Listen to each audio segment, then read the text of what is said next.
Go. Welcome everyone to another video with Cayelin and myself, Erik Roth, through My Star Alchemy, bringing to you the magic of the wisdom of the stars. And in this video, we're going to talk about the Virgo full moon, and just so happens to be a total lunar eclipse. This is accelerating and a reweaving of the sacred web. So we're excited to uncover the magic and mysteries of this full moon eclipse and dive into all the different nuances that this is bringing to our lives. Beautiful. So good. Yes. Uh, Cayelin? yes. Uh, here's an image because uh, the Virgo energies, and actually the Pisces energies too, can be very much connected. Pisces with dreaming and Virgo with weaving. So you put the two together, you get dream weaving. And so this is what Google has to say about dream weaving. It refers to the metaphorical act of shaping one's desires, hopes, and imagination into reality, often used to describe the process of actively creating a desired future by visualizing it and taking steps towards achieving it, essentially weaving together the elements of a dream to bring it to life. So that's our opportunity in this total lunar eclipse full moon. And because a total lunar eclipse accelerates anything that we're holding in intention, because we go from a full moon to a new moon back to a full moon in just a few hours. So we're accelerating the experience of how we see the moon over a month into a few hours.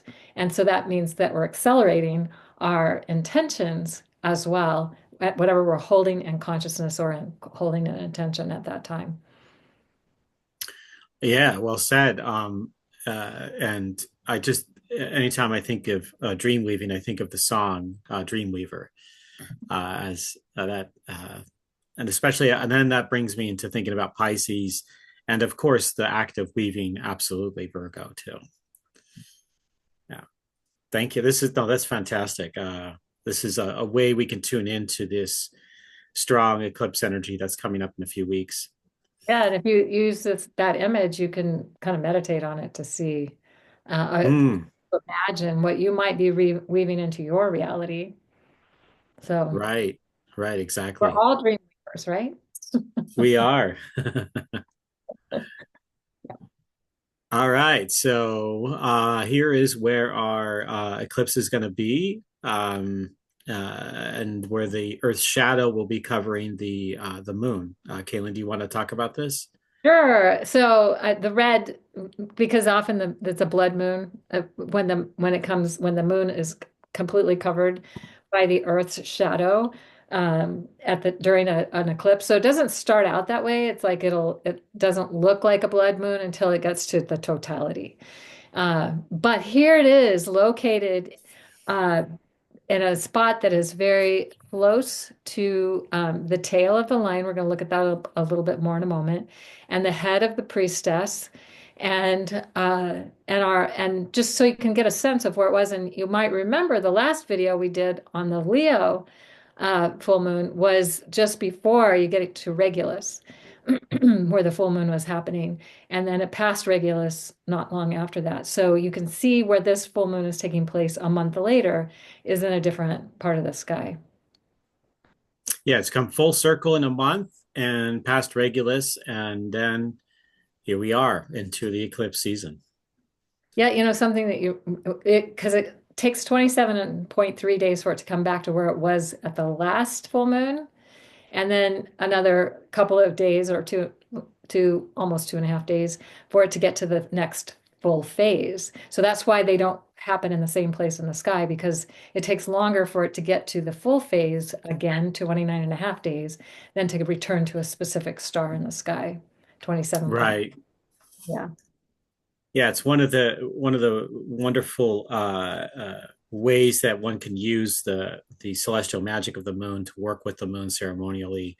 If you're looking to connect that with certain stars or in particular phases and a sign and so forth, this is we just did a little. Cayelin just gave a little information about that right there.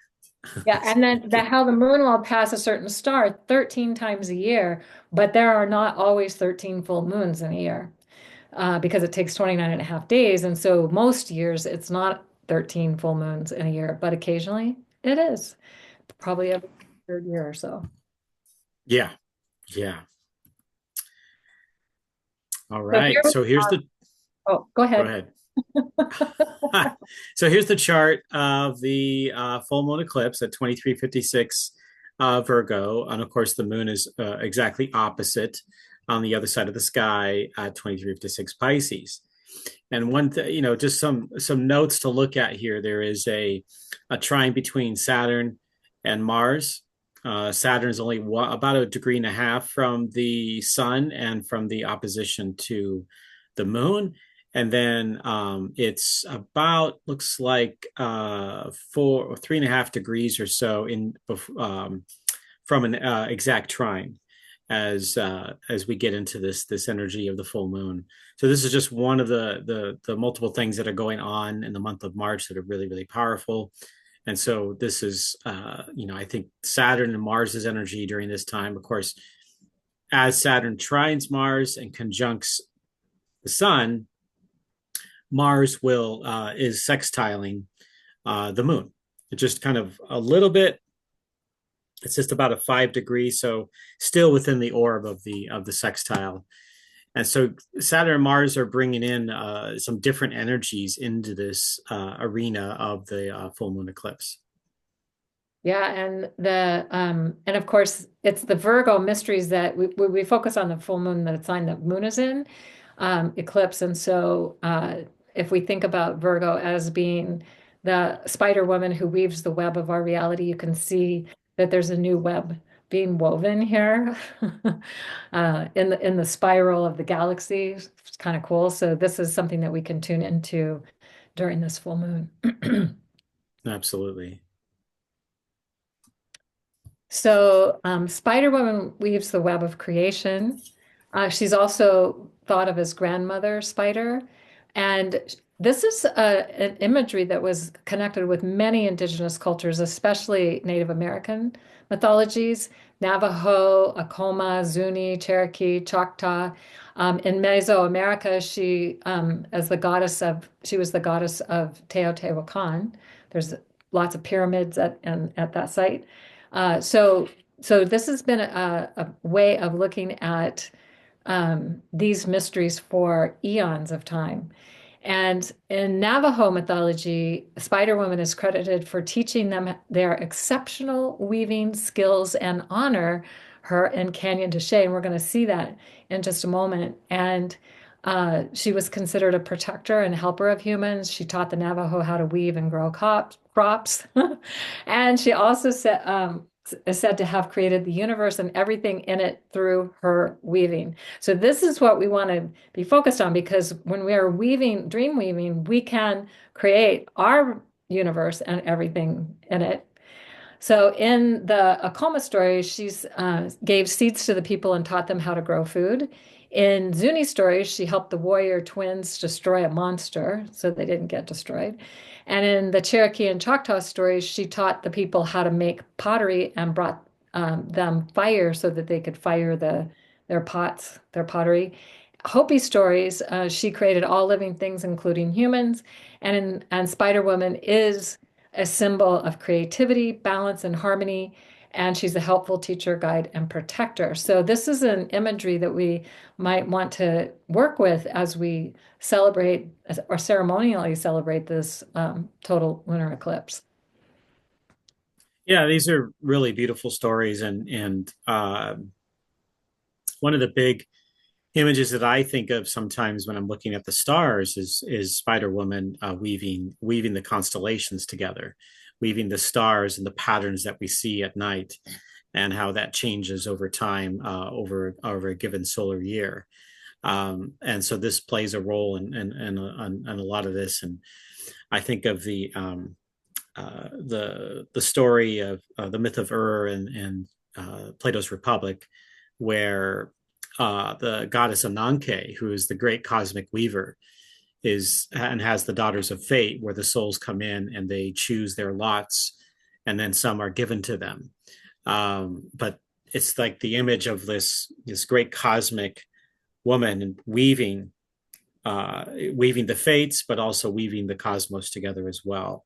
So it's this is like a the Weaver Spider Woman. This is like a variant versions of this exist throughout the world, and I mean it's really strong in various Native American tribal cultures, and you can find other kinds of weavers, of course, in other ancient cultures too. And so this is something like, and it was a power to be able to weave things together because it created it helped us keep warm. It helped us be able to have pottery and work with food and work with the natural cycles and the rhythms of the earth. It's just really amazing. So I thank you for sharing this as you And wrote this up. the image of the spider web at her chest with the spider at the center. I had a mentor years ago who taught me to create an eight, like uh, the eight points, or the square, the cross, and then another cross within the cross, and then make the web like thing that you are seeing here. Oh, yes. Uh-huh. And then at the center, so you could put whatever your intention is at the center, and then you imagine that this is the web has been woven. And when Spider weaves her web, everything she needs comes to her. She doesn't have to go hunt for it. She doesn't have to go get it. It just comes to her if we weave our web in the best way possible. And I had a very powerful experience with this when I lived in an apartment for a year, and I created a web. I drew it out, and then I actually imagined a crystalline web, and I put crystals in all the corners in my apartment so everything I would need would come to me. And at one point, the people who were running the apartment complex asked me again what it was that I was doing, and they were having some issues. Somebody had created a meth fire in the building next to mine. Mine wasn't affected. Yay. And then, and so they were trying to figure out how to change the energy. And so I told them about this process that I had done for my apartment, and they went and did it for the whole property. And Wow. I was gone for about a month, and I came back, and their energy was so different when I came back. They were both so much more lit up and happy, and the whole energy of the property. And I was like, my little web spread to a bigger web. So say it's powerful, and everything I needed did come to me, and I only wound up being there for a year, and I was able to leave that place. But this is the power of things we can do. So if you want to create a web, get you could put it on a piece of paper. And I always like to put little mantras and intentions inside the different parts of the web, and little symbols and things. And then Yeah. at the center, like what's the thing that you most want, put that at the center, and then put that on your altar, or put it somewhere where you're going to see it often. And that might be a fun thing to do during this Virgo full moon. Yeah, thank you for sharing that. I think you had told me that story once some years ago, and I had forgotten about it. Yeah. So let's go on. Here's Spider Rock in uh, Canyon de Chelly, Arizona. I've been there. It's aha. spectacular. And this is the Navajo named this monument of rock, Spider Rock, in honor of Grandmother Spider. And so that's how important she is to their culture and to how they honor her. And then this is just from a book called Galactic Shamanism, The Star Stone Ones by Mary Saint Marie Shioka. And she says, well, we might ask ourselves, how is Spider Woman helping us weave a new sacred web of creation? And this is a great question to ask during the Virgo total lunar eclipse, full moon total lunar eclipse. And so she says she is Spider Woman, the one who remembers that all women, and I would say women contains the word men, so men are included, The one woman, the one who remembers that all women are doing the dance of Spider Woman, the one woman, she it is who remembers. That Spider Woman embraces the individual dance of every woman, and each one adds to the archetypal, single archetypal dance of Spider Woman who fills the sky. So we're all interconnected through the web of life, through the web of creation, and it's time for us to remember and to reweave Mm. that web into a way that really works for everyone, not just a few, not just the people at the top or, the people who feel like they deserve everything and everybody else doesn't. Right. No, that's absolutely beautiful. I have not heard of that book, Galactic Shamanism, and that's something I have to check out. It's pretty cool. And I encourage all of you too, as well, that are watching this. Um, so let's talk more about Virgo here. Yeah, so priest, priestess. And the essence of Virgo really is about how are we serving the sacred? That's what Virgo's most interested in. And so the priestess or the priest, complete within the self and serving the sacred. And we can maybe trade off on these, Erik. Yeah. So Spider Woman weaving the web, the pattern of this reality, recognizing, honoring the natural rhythms and cycles of life, expressing through sacred work, restores and maintains a sacred balance using medicine tools such as sound healing, chanting, praying, drumming, herbs, tending all sacred spaces, sacred temple, garden, home, and of course, Mother Earth and Gaia.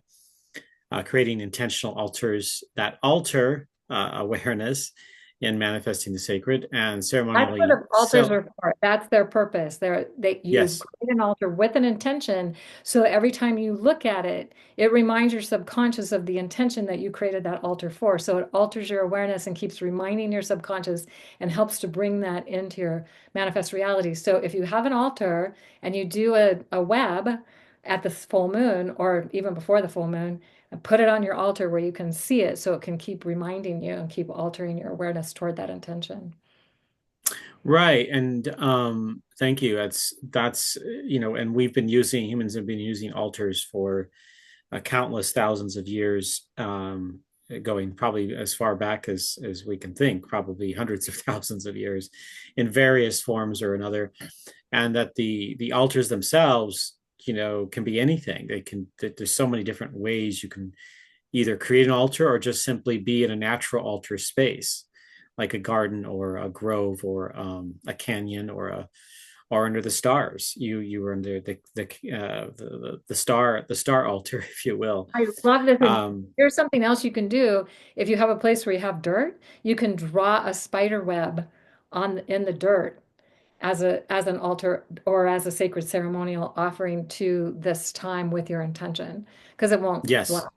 it won't last probably when the first wind comes along or people walk across it or whatever happens, but you've put the intention into the earth. Yeah, I mean, even like as an example, like if you live near a beach, you can draw it in the sand as the maybe the sun is setting in the like here on the west coast, to be setting in the west on the beach, or maybe in the east coast, you could do it when maybe the moon is rising or setting at the beach on the east coast, as an example. Or you could do either or, however it works for you, depending on which way you want to face and create. But that's a beautiful way of tuning into the sacred rhythms and patterns of the sky and the earth and the moon, the sun, and bring them down, manifesting down into our third dimensional reality and within ourselves, and that can alter our experience. So yeah, thank you for that reminder for everyone here.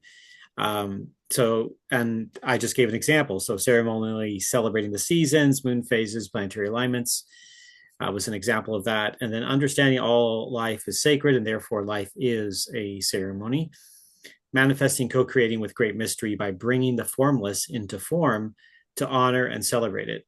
So there is a certain thing of like when I think of Virgo, it is kind of spirit into manifesting into matter, but it's also bringing it into some kind of call it order of some sort, where it's taking the what initially might be felt as chaos all around us, and seeing the rhythms and patterns of that chaos and seeing an order in the works of it all, and that it grows and bends and flexes and can be precise at times, and other times, wildly different dynamic.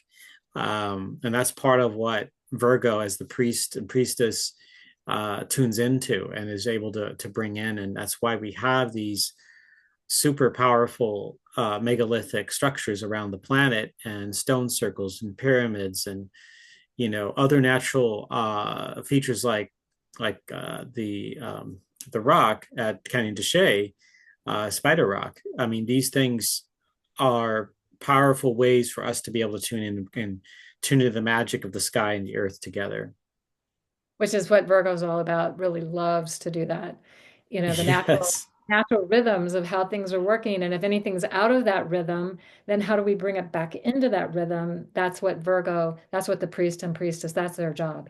It's like if somehow it gets out of that sacred alignment, then how do we bring it back in to that sacred alignment? exactly. Yep. So here's the eclipse information, the moonrise, moonset. We're starting to kind of get into this. And Cayelin, did you want to cover this? Well, so for a lot of people in the US, the moon rise on the 13th will be prior to the eclipse uh, starting, because it's going to start ahead of the actual totality. It'll start a couple hours ahead.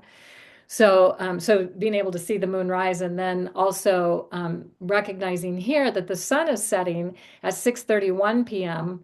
on the 14th. Actually, at 6:30 p.m. on the 13th and 6:31 on the 14th. And then the moon is rising at 6:14 p.m. on the 13th, and then 7:09. It's always a good 20 to 40 minutes later that the moon rises, sometimes as much as an hour later that the moon rises the next day. And you can see that here. So if you want to go and find out what time it's rising in your neck of the woods or part of the world, there'll be a link in the show notes that you can go and do that. And uh, the thing is that if you have a mountain where the moon is going to be rising from, it might rise later. This is all based on like a low horizon line. So the sun might set earlier if you have mountains in the west. So these are just approximate times. It's not the actual necessarily the actual times. Right, right. And so, yeah, you have to go and look up your time. The times that are listed here are Pacific Daylight Time, because the except for Arizona, Hawaii, everybody's bumped 1 hour ahead on Ninth, uh, ninth of the March. ninth, the Mhm. morning of the ninth. This never ending situation that we can't seem to get out of here in United States for some reason. No matter what movements and laws they pass in the states, it just seems like we're still messing with our clocks, which is also does damage to our circadian rhythms. Um, so I'm a huge proponent of getting rid of and having standard time. Right. That would be my preference, or just secondarily having no time changes and being on daylight time. All That the would be time. my second preference. But for you, Switch Cayelin, it you don't back have and to worry forth. about any of Yeah. that being in Arizona. I've lived in Arizona for 46 years. I love that I haven't had to deal with daylight time, other than everybody, I have to deal with everybody else dealing with it. Yes, yes. When I go places or like when I'm like, okay, so some of the year we're an hour apart, some of the year we're the same time, some of the year, depending on who's where and what time zones, and it's just crazy. Yeah, yeah, absolutely. And yeah, you actually list the website timeanddate.com. Yeah. That's a great, it's just a real nice, clean website that you can go to look up time zone differences, determine when the eclipses happen, where they take place, and look at like number of days in between dates. And you can do all kinds of things that with timeanddate.com that's really useful. You can put in your location and it'll tell you for your location, which is awesome. Yes, Awesome. absolutely. All right. So, and then we have here's the eclipse times, the actual eclipse. You could see the on the upper right corner where the maximum eclipse takes place in the Americas, but you can see a partial eclipse or part of it anyway in Africa, Europe, part of Asia, and Australia as well, and Greenland. So the penumbral eclipse begins. It's like the shadow of the shadow, and you could start seeing kind of a faint shadow pass over the moon. That is 3:57 03:57 Universal Time and 8:57 p.m. Tucson time, and then it So, and it different continues days, at and because on March 14th, it's three or almost 4 o'clock in the morning when it starts. But yeah. and Pacific time, Tucson time is going to be the same as Pacific time, so it starts at 8:57 p.m. But you can go and get all these times for your location with the link that we're going to put in the show notes for you. Yeah, So, so the maximum eclipse will be. This is one of the interesting things that it happens almost exactly at midnight in Pacific time and Arizona time. So when I typically list 13th and 14th because it's just right on the edge there. So you're gonna there people are gonna see a lot of the eclipse in the Pacific Coast time in Arizona prior to midnight, and then it'll carry over past midnight into the early, very in the middle of the night, 1 a.m. and so forth throughout. So it's a long period. So you can see it's from 3:57 Universal Time all the way to 10 a.m. Universal Time. So that is 6 hours yeah. of time. So it's a long process of the shadow of the Earth covering the moon, and then eventually the moon leaves the Earth's shadow from there. If you get a So chance that to see it, highly recommended. Yes, it's in the middle of the night, but this is going to be the last eclipse over the US in a long, total lunar eclipse in a long time. So, uh, if you set an alarm, get yourself up, go check it out, be ready to like hang out with it's kind of fun to watch as the moon crosses, or the Earth's shadow crosses the face of the moon, and comes to totality. And just with that could be the ceremony. You don't have to do more than that. You can just be with it. And it's pretty powerful. it is, and the coloration that appears on the moon is largely due to the combination of all the sunsets and sunrises that are taking place on the Earth. So you're seeing this reddish brownish, a little orangish, and these colors can vary, depending on cloud cover on the planet and time of year and so forth. And so you can get a lot of different shades, and they talk about that. And I mean, you could see. I think there's some information about that on timeanddate.com as well, about why that is. But it's really powerful and can be really surreal, especially in the dead of night when there's not much activity happening. So cool. Yeah. All right. Let's. So this is. I mean, we could talk for hours about eclipses, but I wanted to give a little bit of info about the eclipse family and things called the Saros. Where this total lunar eclipse is part of Saros 123, and the families happen every 18 years and 11 days apart, and the families can last anywhere from 1200 to almost 1500 years. And so the last time this eclipse took place in this family, and it was in the sign of Virgo, was in 2007 at 12:59 Virgo. And the next one won't take place, and we'll move into the sign of Libra when it does at 4:50 Libra in 2043, all in March. So if you're looking at like different layers about eclipses, there's solar eclipse families and there's lunar eclipse families, and there are many of them. NASA actually has I might actually list it, but here's the website for 123 at nasa.gov, and it lists all the different sorrows or saros. Sorrow, not to be sad. I'm not talking about that. Um, but all the different ones, and then and towards the center of it, it's that's where the full eclipses happen, whether it's solar or lunar eclipses. And then when it starts to be on the waning side, it'll be in the partial stage. So there's only two more total lunar eclipses in this family of Saros 123, and the Saros will end in about 300 years at 2367. So we're currently on the waning side. We don't have too much left. Just a few more total lunar eclipses, just two more, and then it moves into partial after that. And if you go to the link, and I'll include that in the description too. And it's if you just type in, you could also just type in NASA eclipses Saros, Saros, and you should come up with that information as well. Do you know how, what was I going to say? How many Saros cycles there are?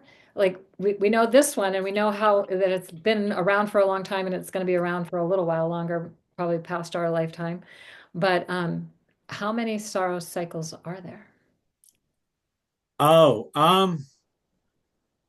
at any given time, I haven't done that calculation. Okay, I was just curious. Um, It just suddenly I was like, wait a second, how many are there? So that's that that's a good question. That's worth it's worth checking out. we'll check it out and It's get not, back to you. yes, yes, we will. It's a great question. Thank you. And they're Okay, not and always total eclipses in the cycle. Sometimes they're partial, but yeah, so or you're annular. saying so it's going to start moving two more total, but then it's going to start moving to partial eclipses. Yes.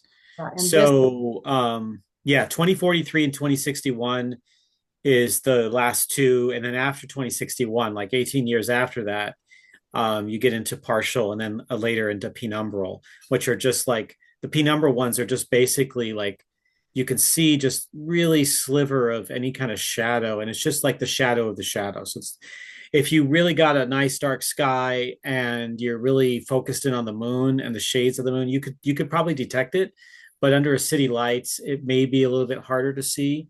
But those people that are eclipse watchers will be able to tell um, the different shades that are going on out there. and I I loved all always love phases of the eclipse shown here. Um, yes, that goes, goes from the full moon to the, and then you see every phase as it gets to the red of the moon. I guess it's not really the dark of the moon, but and then it actually kind of reverses as it comes back. It's like the light starts coming back on the opposite side of what you're seeing here. Pretty cool. right. I love how it can be like this one right here, this phase where it's almost all the way complete, but there's still this band of light that is shining through before it fully gets into the darker reddish brown orange coloration of the eclipse. Pretty cool. Yeah, yeah. Um, and just as a reminder, this is something that when we're looking at the shadow of the Earth. So we're looking also at humanity's shadow as well, being cast upon, projected upon the moon, the surface of the moon. So this means that we're confronting the surreal form that exists deep within and without. We're also seeing all the, as I mentioned before, all the sunsets and sunrises, and this continually reforming an infinite dance between light and dark to gain the upper hand that never comes. So it's in this space for a little while between light and dark, this twilight zone, if you will, and it never really fully, uh, you know, obviously the light will win out when the moon passes out of the Earth's shadow, but for a while there, you're just kind of in that in between zone, and that's usually the most creative time that you can work with energy. And so it's always, some looked at eclipses as bad omens, as to run away from them, but for I me, it's more of an embracement of the eclipses rather than the opposite. I find it fascinating that there's several cultures that say you should hide, you should never be under an eclipse, and it's dangerous and it's bad and it's evil or whatever their perspective is. And Right. I often wonder because they're so astounding to see and to witness and to go, whoa, look at that. And especially like a total solar eclipse, how it just changes everything, total lunar eclipse. It's just amazing. And was that to discourage people from experiencing the high magic that these eclipses are um, are sharing with humanity? I don't know. I don't know. It just feels like there's something, there was like some other agenda that was connected to that, and it didn't have doesn't really have to do with the energy of the eclipse. It's just that it was a way to scare people. Yeah, I can see that some of the political and cultural authorities would utilize it in such a way to try to control people and to make sure that they are kind of following, towing the line Not getting of the their people in own power. downloads and insights and magic and sense Right, of the beauty of nature and how things actually unfold in ways that we don't get to see every day. right, exactly. So, All right, so let's talk about Zavijava. yeah. So this is a star in it's at the top of the V of the a Virgin Priestess, so it's considered to be part of her shoulder or in the wings of the priestess. And she's visible, but at a full moon, she might not be visible, but during the eclipse, she might become visible because, she's not as bright as some of the other stars, but so that when the moon's there, it's often harder to see her. But then as the moon becomes darkened and then comes, is in that darker phase, then it might be really cool to see her. Something fascinating about this star is it's the one that Einstein used in a total solar eclipse of September of 1922, September 21st, 1922, to determine the speed of light in space. So here's another magical thing about an eclipse. You can you can like determine things or find out things or figure things out or see into things in other ways than have been seen before. And so he was able to do that when that eclipse happened very close to this star. He was using that star as a way to determine that. So what could we discover now? And maybe it's not scientific or mathematically oriented or any of that, but it's just something to consider. Um, like, oh, this star is being activated by this total lunar eclipse. What is the star mysteries that are being transmitted to the Earth as a result of that? And so, interestingly, there will be a partial solar eclipse, so it's not total, and it's on September 21st of 2025, very close to where it was back in 1922 when it was a total solar eclipse. So, just feels Oh, like wow. something going on there. Yeah. And you wouldn't be able to see Zavijava without a telescope or whatever you needed during a solar eclipse. A total solar eclipse, the stars do become visible again, but because the sun is there. So I'm just like, whoa, this feels like amazing to just be aware of. And so if we think about the ancient star lore that it talks about this star, it is about benevolence, harvest, journeys, and gaining freedom from the ways um, of the ways that we hold ourselves captive. So liberating and freedom oriented. I just love that because we can tune into that possibility and hold that as an intention for ourselves. Because, you know, I think that we have been conditioned to see our world in a certain way, and maybe this is an opportunity to see beyond that. And Yeah. yeah, and then also this eclipse is near the south node of the moon. And so it's a time to ask ourselves what it would take to free ourselves from the beliefs that hold us captive and limit our life experience. So that's an opportunity that we have. Absolutely.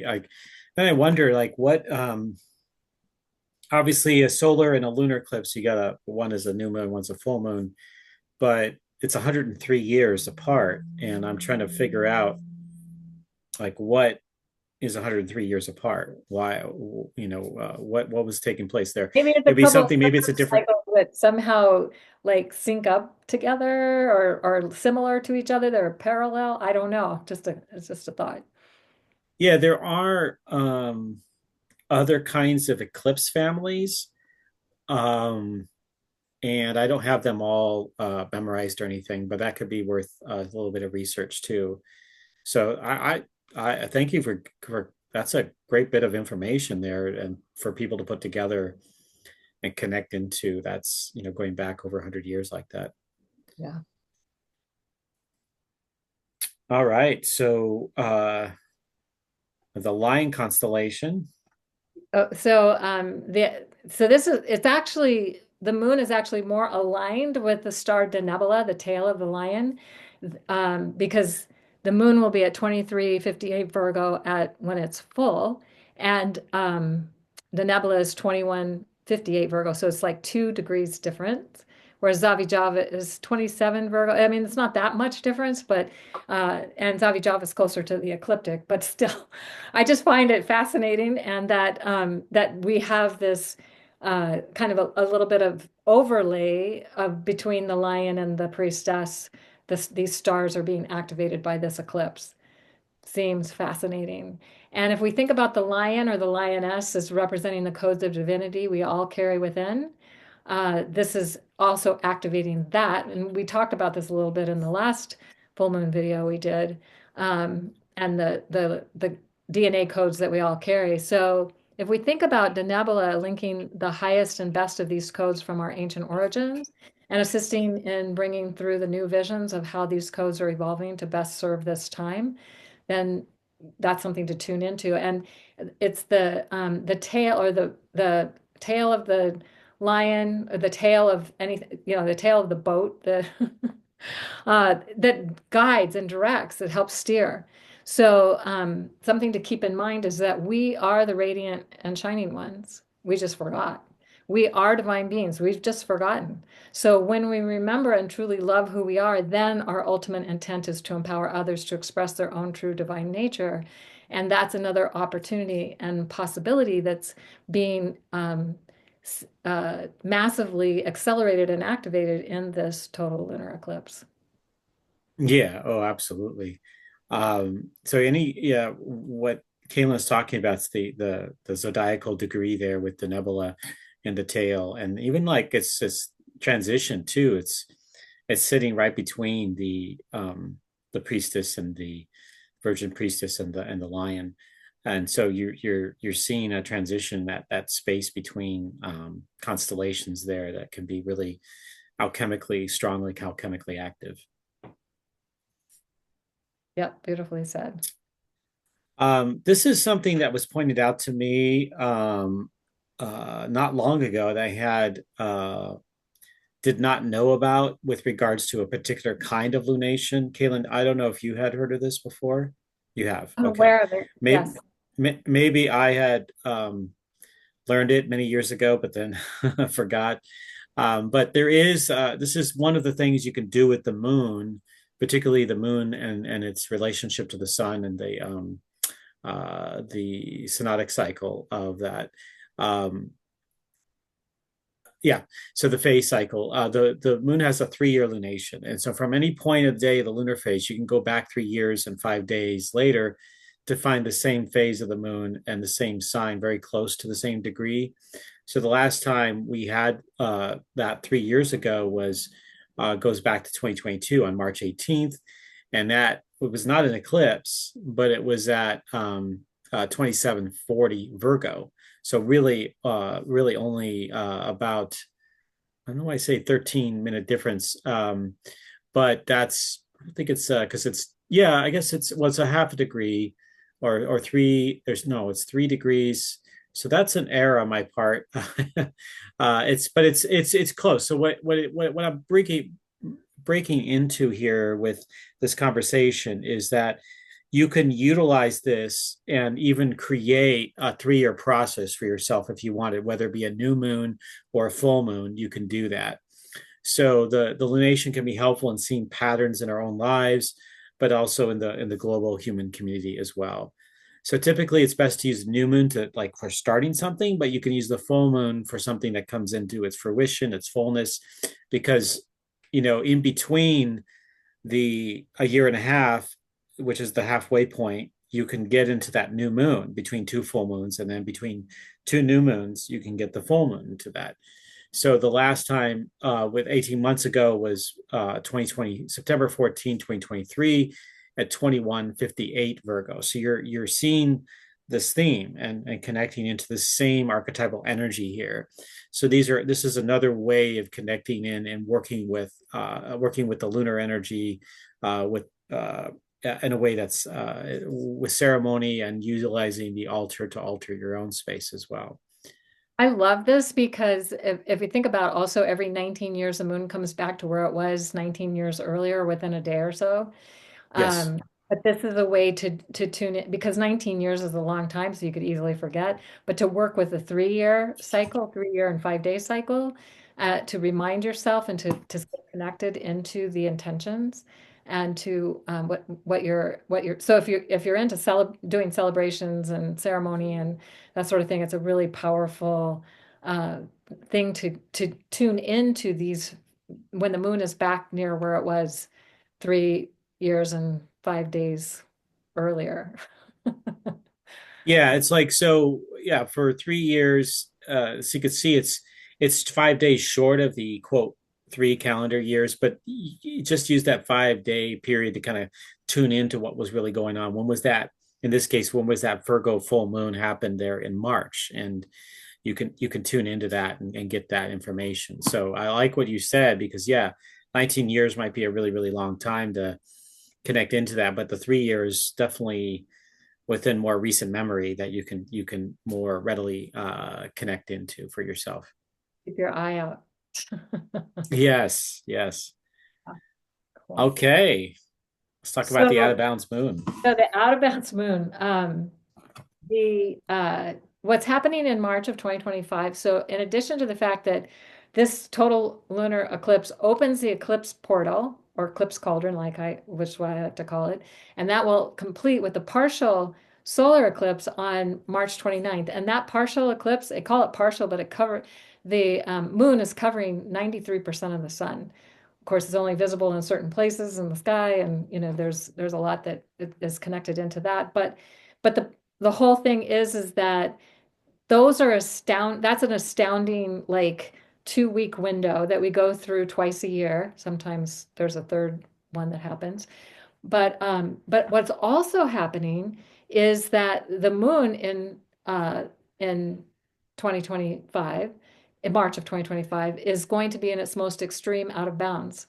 Now, before I say what that means, I also just want to say there's so many things happening. We're going to probably talk a little bit more about in a moment in the month of March. And this is just another one that a lot of people aren't necessarily speaking into about how the last quarter moon on March 6th, the moon is out of bounds at 27, almost 28 degrees. And on March 7th, it's even more out of bounds at almost 29 degrees. It's 28:42, almost 29 degrees. And that's the Gemini. So it can only happen, the out of bounds moons can only happen in Gemini, Cancer, and Sagittarius, Capricorn.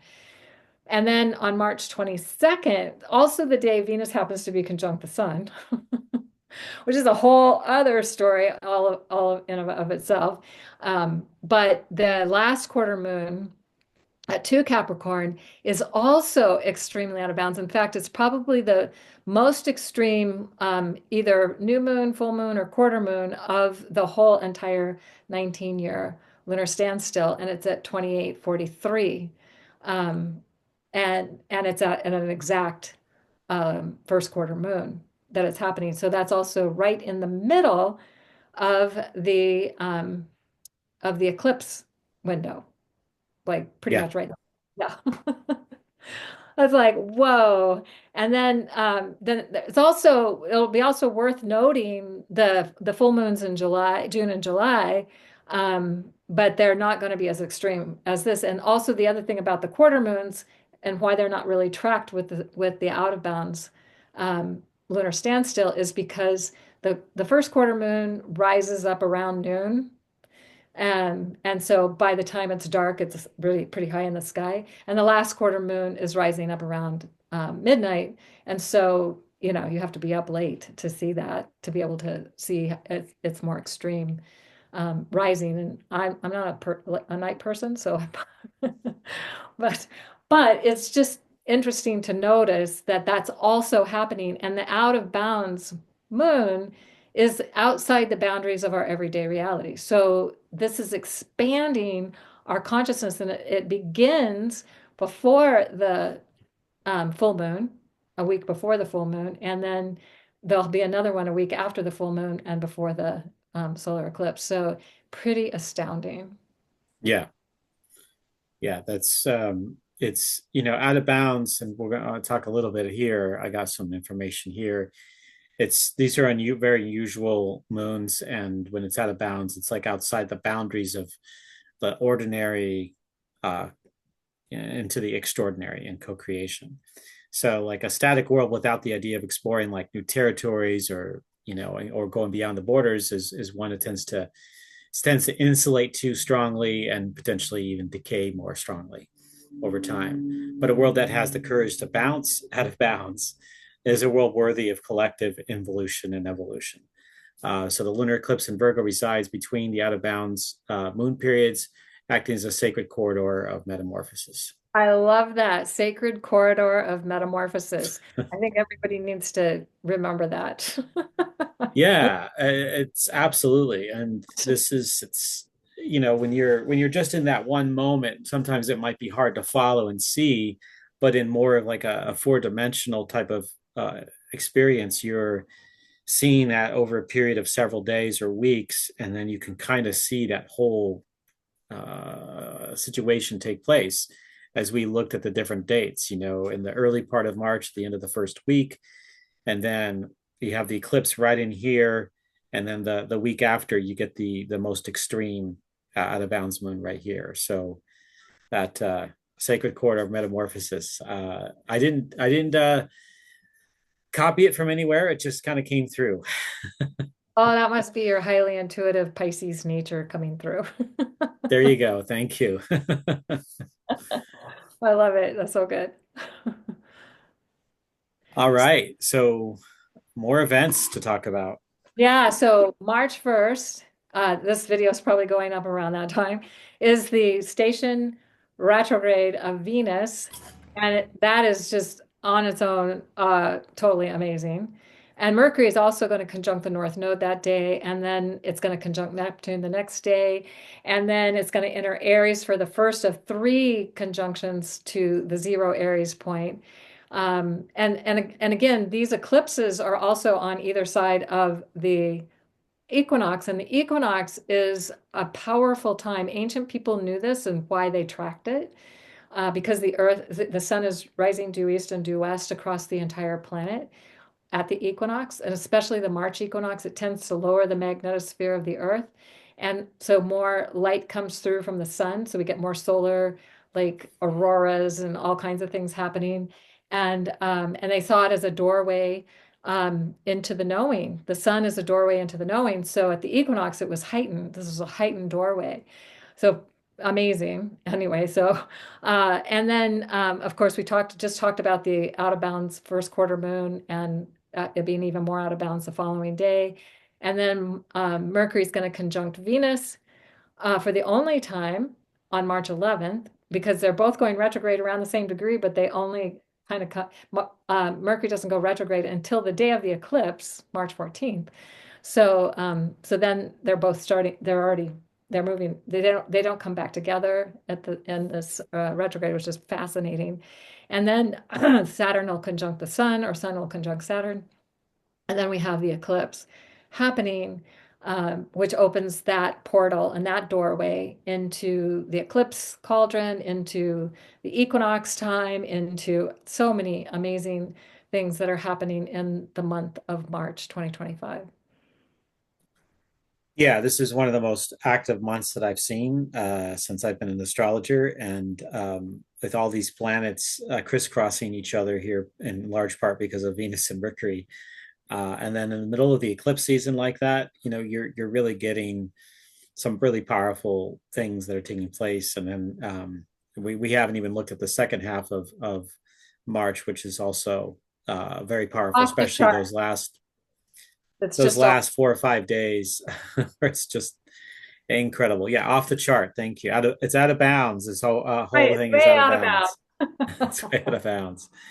Um, yeah, so tune into that. Check out the um, things that Cayelin and I and others have done with about March, and there's just a lot happening here. All right, so here's an ode to Spider Woman.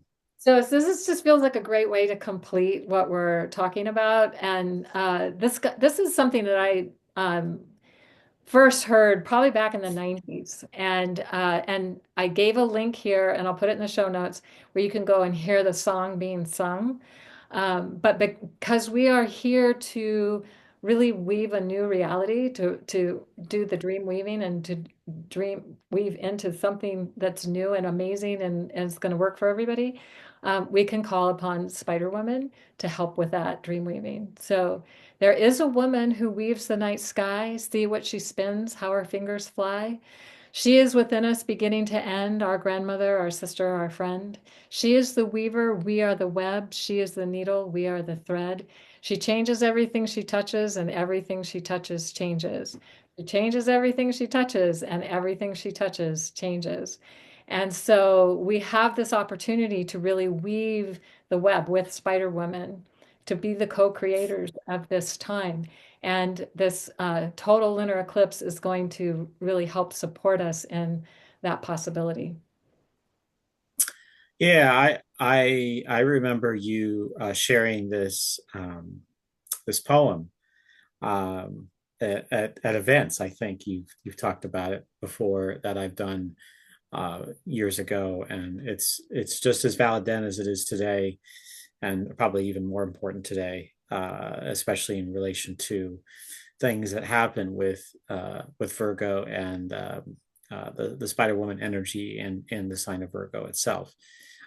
So we can all tune into that and connect into that, and that's a way. Like when you are sharing words like this, it's a way to get the energy in your being aligned with what you want to do and tune it. It's like tuning into that wavelength and then being part of it. And this is something you could repeat over and over and over again to get that even more tuned up into that space.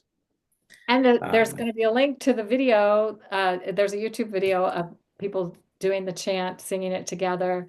Uh, mm. so you can put that on and sing and dance. Exactly. Okay, that's all we've got here. Cayelin, I don't So think we thank had you, any. everybody. I thought Hope there you was have a. an amazing full moon total lunar eclipse experience, that you get to see it, and that that this has inspired you to maybe even get up in the middle of the night if you live in the US and see the eclipse happening.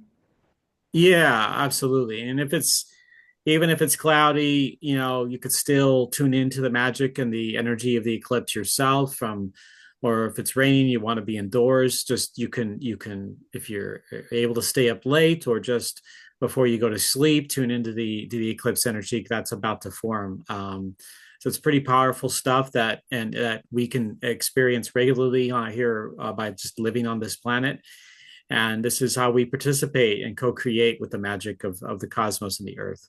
I love that you said that, and that these star maps that you've seen, you get a chance to, like, if you can't see it, you can still tune into it and receive the magic of the energy that's available. So, yay. Thank you, Absolutely. Erik. This was fun. And hope everybody has a great total